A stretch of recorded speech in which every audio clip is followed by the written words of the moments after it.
Dear students, welcome to Educate. We are studying Introduction to Accounting.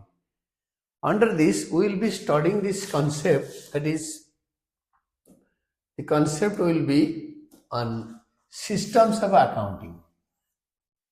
तो accounting में दो system होता है. The system of recording transactions in the books of accounts are, एक होता है double entry system and second होता है single entry system. Double entry में दो साइड्स होता है अकाउंट्स के, सिंगल एंट्री में एक ही साइड. तो डबल एंट्री सिस्टम क्या होता है, जो कि आजकल कॉमनली हम यूज करते हैं जो अकाउंट्स लिखने के लिए, तो that is called double entry system. Double entry system is the system of accounting which recognizes and records both aspects, debit and credit of a financial transaction. Her financial transaction में दो पहलू होता है, two sides होता है. एक side को बोलते हैं डेबिट, दूसरे साइड को बोलते हैं क्रेडिट. आपने सेल किया किसी को, सपोज राम को सेल किया, तो आप आगे पढ़ोगे राम को आप डेबिट करोगे, ही इज योर डेटर, आपसे गुड्स लिया और आपने गुड्स दिया टू सेल्स अकाउंट. ऐसे होता है. ये डेबिट साइड होता है, ये क्रेडिट साइड होता है. हर फाइनेंशियल ट्रांजैक्शन, अगर आप पैसे दे रहे हो तो राम ले रहा है, राम दे रहा है तो आप ले रहे हो, राम आपको गुड्स बेच रहा है तो आप गुड्स खरीद रहे हो. तो हर ट्रांजैक्शन का लेन देन होता है, दो ही होता है लेन देन. तो debit and credit. At the time of recording a transaction, one aspect is recorded on the debit side and another aspect is recorded on the credit side. एक डेबिट साइड में record होता है Ram debited, और credit में और एक record होता है sales. For example, when goods are purchased for cash, goods are acquired and in return cash is paid. जब गुड्स अब खरीदोगे उसका होता है, आगे पढ़ोगे, परचेज बढ़ता है, गुड्स एक्वायर होता है तो परचेजेस अकाउंट डेबिटेड. सपोज 100 रुपए का गुड्स खरीदा और पैसे दिया टू कैश अकाउंट 100, यानी 100 रुपए का अगर गुड्स एक्वायर किया तो 100 रुपए का कैश गया, तो एक डेबिट होता है तो दूसरा क्रेडिट होता है. इन दिस ट्रांजैक्शन इसी में two aspects are involve, receiving goods and paying cash. ये गुड्स रिसीव करेंगे तो परचेज अकाउंट डेबिट, और कैश इज गोइंग आउट तो cash is credit. Under the double entry system both this aspects are recorded. Double entry में ये दोनों लिखते हैं. This system is based on dual aspect concept. Dual aspect, उसका एक ही एस्पेक्ट ने दो एस्पेक्ट होता है, one debit other is credit, one debit other is credit, and is universally applied in accounting. पूरे यूनिवर्सली पूरे वर्ल्ड में आजकल ये डबल एंट्री सिस्टम में मेंटेन करते हैं अकाउंट्स. तो features of double entry system, double entry system का फीचर्स और कैरेक्टरिस्टिक्स क्या है. फर्स्ट होता है, it maintains a complete record of each transaction. हर ट्रांजैक्शन का दो पहलू होता है, एक डेबिट एक क्रेडिट, तो वो दोनों पहलू रिकॉर्ड करता है. सेकेंड होता है, it recognizes twofold aspects of every transaction, the aspects of receiving value in and the aspect of giving value out. तो जैसे रिसीविंग होता है, परचेज रिसीव करता है, एक वैल्यू अंदर आया तो दूसरा बाहर गया, तो कैश बाहर गया बिजनेस से, value out, value in value out. Debit, value in होता है debit, this is value in is called debit. Debit को डी आर लिखते हैं, ये होता है डेबिट, DEBIT, और इसको लिखते हैं ऐसे DR डॉट. और इन एस्पेक्ट ऑफ गिविंग मतलब क्रेडिट, CREDIT क्रेडिट, और ये ऐसे लिखते हैं CR dot, value in value out. फिर डबल एंट्री सिस्टम का जो फीचर्स होता है, मेनली बेसिकली 4 फीचर्स होता है. आप देखो इसका थर्ड क्या होता है. In this system one aspect is debited and the other aspect is credited, जो बताया. Following the rules of debit and credit. Debit and credit का एक गोल्डन रूल होता है, वो जर्नल वाले चैप्टर में या इससे उससे पहले एक चैप्टर होता है rules of debit and credit, उसके अंदर मैं समझाऊंगा आपको। This duality is based on double entry records. ये जो डुअलिटी डेबिट एंड क्रेडिट ये डबल एंट्री रिकॉर्ड्स में ही होता है। Then fourth one is, since one aspect of a transaction is debited and the other is credited, the total of all debit charges is equal to all credits. तो जैसे जितने जो debit column का total और credit का column का total हमेशा equal होगा। All debit is equal to all credit. It helps in establishing arithmetical accuracy by preparing the trial balance. पहले जर्नल बनता है, देन लेजर बनता है, लेजर को बैलेंस को लेके ट्रायल बैलेंस बनता है। ये ट्रायल बैलेंस का दो कॉलम्स होता है, डेबिट कॉलम और क्रेडिट कॉलम। अगर ये दोनों इक्वल हो गया तो हमारा एरिथमेटिकल एक्यूरेसी ठीक होता है, आर्डलेस ये ठीक होता है।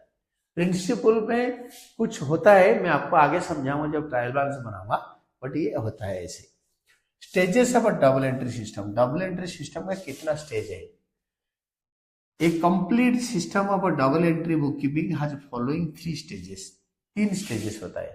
One is recording the transaction in the journal. First step, कोई फाइनेंशियल हैपनिंग या ट्रांजैक्शन होता है, पहला स्टेज में उसको लिखते हैं जर्नल में वो ट्रांजैक्शन को। सेकेंड स्टेज होता है classifying transaction in the journal by posting them to the appropriate ledger accounts and then preparing the trial balance. Second stage में जो जर्नल में जो हम लिखते हैं उसमें एक पर्टिकुलर हेड का, जैसे कैश एक हेड ऑफ अकाउंट्स होता है, तो उस कैश अकाउंट में कैश रिलेटेड सारे एंट्रीज पोस्ट करते हैं, उसका बैलेंस निकालते हैं। ऐसे राम हमारा कस्टमर है, राम के जितने जितने ट्रांजैक्शन राम अकाउंट में पोस्ट होता है, फिर राम अकाउंट के बैलेंस निकलता है, सारे बैलेंस को लेके ट्रायल बैलेंस बनता है। ट्रायल बैलेंस अगर टैली हो गया, देयर इज एरिथमेटिकल एक्यूरेसी, जो हमने पहले पढ़ा था, arithmetical accuracy is there. Then third होता है closing the books and preparing final accounts.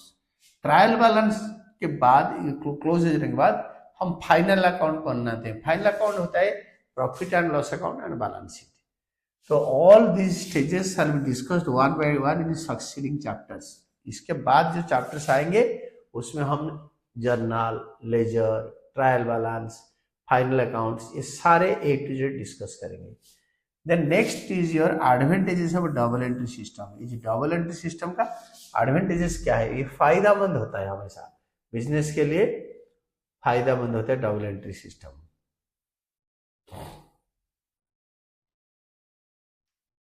Advantages of double entry system, तो advantages of double entry system में पहला advantage, the advantages of double entry system are one, scientific system. ये के scientific system है।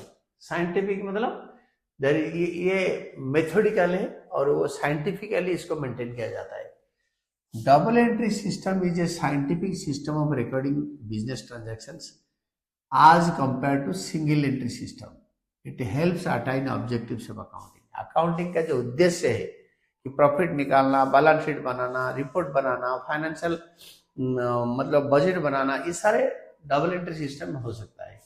और it is आज compare to दो system होता है, सिंगल एंट्री की double entry.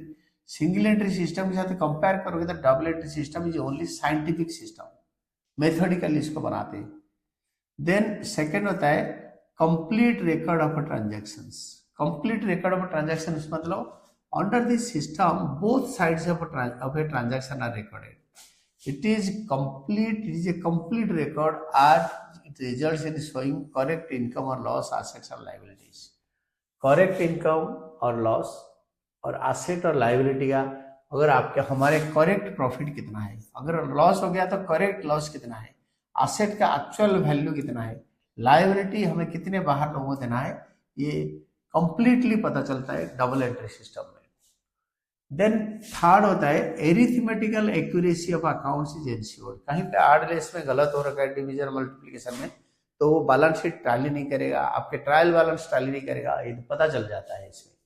Bye use of this system arithmetical accuracy of the accounting work can be established through the trial balance tally करेगा तो arithmetically accurate, balance sheet tally करेगा it ensures in a better way कि आपके accounts पूरा correctly maintain हो रहा है। Then determining profit और loss, profit earned or loss incurred during a period can be determined by preparing profit and loss account। Profit and loss account बनाकर हम profit कमाया या लॉस इनकर किया, ये दोनों इससे पता चलता है। Then ascertaining financial position, financial position कैसे पता चलेगा? बैलेंस शीट से। Financial position of the firm और the institution can be ascertained at the end of each period by preparing the balance sheet. Balance sheet बनाने के बाद ये पता चलता है कि फाइनेंशियल पोजीशन ठीक है या नहीं। अगर बैलेंस शीट टैली हो गया तो उससे एसेट, लायबिलिटी, कैपिटल ये सब पता चल जाता है, values. Then details for control purposes, आपको the system permits accounts to be maintain in such in much detail as necessary and therefore the provides significant information for purposes of control etc। ये ऐसे बढ़िया तरीके में account maintain होता है, इससे पता चल जाता है कि कहाँ पे गड़बड़ी हो सकता है, और हो रहा है तो मैनेजमेंट एंड ओनर इसको कंट्रोल कर सकते हैं। Then comparative studies possible, double entry system में दो बिजनेस में या पूरे इंडस्ट्री के साथ हमारा बिजनेस, और हमारा बिजनेस का कई सारे साल के डाटा कंपेयर कर सकते हैं। We can make comparative study and here it is possible in double entry. Results of 1 year may be compared with those of the previous years and reasons for the change can be identified। क्यों business में profit बढ़ रहा है, loss बढ़ रहा है, क्यों stable income हो रहा है, ये सारे कुछ चीजें हम कंपेयर करके ईयर टू ईयर और इंडस्ट्री टू इंडस्ट्री और बिजनेस टू बिजनेस कंपेयर करके हम पता कर सकते हैं डबल एंट्री सिस्टम में। Then it helps management in decision making, management को डिसीजन लेना होता है, management is able to obtain relevant information to make decisions. Decision, suppose आपके 4 प्रोडक्शन यूनिट है, जो अच्छे 3 यूनिट चल प्रॉफिट कर रहा है उसको रखेंगे, 4th वन जो लॉस मेकिंग उसको बंद कर देंगे और 2 नए वेंचर्स खोल देंगे। मैनेजमेंट इस टाइप का डिसीजन लेता है, तो इसलिए फाइनेंशियल रिकॉर्ड्स चाहिए उनको। Then 9th one is your detection of frauds and misappropriations. Frauds and misappropriations are minimised since complete information about all assets and liabilities are available. Fraud आपको पता है, किसी ने चीट कर लिया आपको, एंड मिसअप्रोप्रिएशन, मिसअप्रोप्रिएशन मतलब जो एम्प्लॉइज चीट कर लेते हैं कंपनी से, बिजनेस से, ये सारे पता चल जाता है अगर double entry system properly maintain हुआ है तो। And it is possible of these advantages that double entry system is extremely useful. इसी सारे एडवांटेजेस से, 9 एडवांटेजेस से, ये 9 एडवांटेजेस से double entry system is more extensively useful. Then comes your single entry system. Single entry system, there are 2 systems of maintaining account. One is a double entry system, the other one is a single entry system. ये single entry system में ये outdated form में primitive age में use किया जाता था। Single entry system also known as accounts from incomplete records of recording transactions in the books of account and may be defined as an incomplete double entry system। Single entry system of maintaining accounts को का दूसरा नाम होता है accounts from incomplete records, और इसका और एक नाम भी हो सकता है incomplete double entry system। incomplete double entry system, double entry system का एक ही part single। In this system, all transactions are not recorded on double entry basis। उसका 2 पहलू नहीं होता है, वो एक ही पहलू लिखते हैं, कभी कभी 2 लिखते हैं, कभी 1 लिखते हैं, कभी लिखते नहीं है। In some transactions, both aspects of the transactions are recorded, while in others, either one aspect is recorded or not recorded at all। हमेशा डेबिट क्रेडिट दोनों लिखते नहीं है, कभी कभी डेबिट क्रेडिट दोनों लिखते हैं, कभी कभी एक ही डेबिट वाला लिखते हैं या क्रेडिट वाला लिखते हैं, और कभी बिल्कुल नहीं लिखते ये तीनों ऐसे ही होता है। Instead of maintaining all accounts only personal accounts and cash book are maintained under this system. Personal account, आपने किसी को पैसे उधार दिया, गुड्स उधार पे बेचा, इससे उधार पे खरीदा, वही लिखते हो और कैश बुक मेंटेन करते हो, पैसा कितना आया गया। The accounts maintained under this system are incomplete and unsystematic and therefore not reliable. ये जो अकाउंट मेंटेन करते हैं ये आधा अधूरा होता है, इनकम्प्लीट होता है एंड अनसिस्टमेटिक, ठीक से सिस्टमेटिकली मेंटेन नहीं करता, therefore not reliable. Since all transactions are not recorded under this system on double entry basis, trial balance cannot be prepared। ये सारे ट्रांजैक्शन तो लिखते नहीं है, तो डेबिट क्रेडिट अगर नहीं दोनों नहीं लिखेंगे तो ट्रायल बैलेंस दोनों का बैलेंस लेके बनता है, तो इसमें ट्रायल बैलेंस नहीं बनेगा। आज result profit and loss account, इसके रिजल्ट यही होगा, profit and loss account and the balance sheet can not be prepared. Trial balance के बैलेंस को लेकर और डेबिट क्रेडिट ये जो लेजर बैलेंस को लेकर ट्रायल बैलेंस बनता है, और ट्रायल बैलेंस नहीं बनेगा तो प्रॉफिट एंड लॉस अकाउंट और बैलेंस शीट इस टाइप का बिजनेस का बन ही नहीं पाता। तो this is basically outdated system of accounting, जो प्रिमिटिव एज में लोग मेंटेन करते थे बहुत पुराने जमाने में। आजकल जो कुछ 2 नंबर के बिजनेस करते हैं वो मेंटेन करते हैं, क्योंकि डबल एंट्री उनको पता नहीं होता है, या पता होता है तो वो ऐसे छुपाने के लिए सारे मेंटेन करते हैं। तो दिस इज बेसिकली ये outdated method of system of accounting, जो कि फॉलो होता नहीं usually. And this was all about this chapter, and thank you, Team Educate.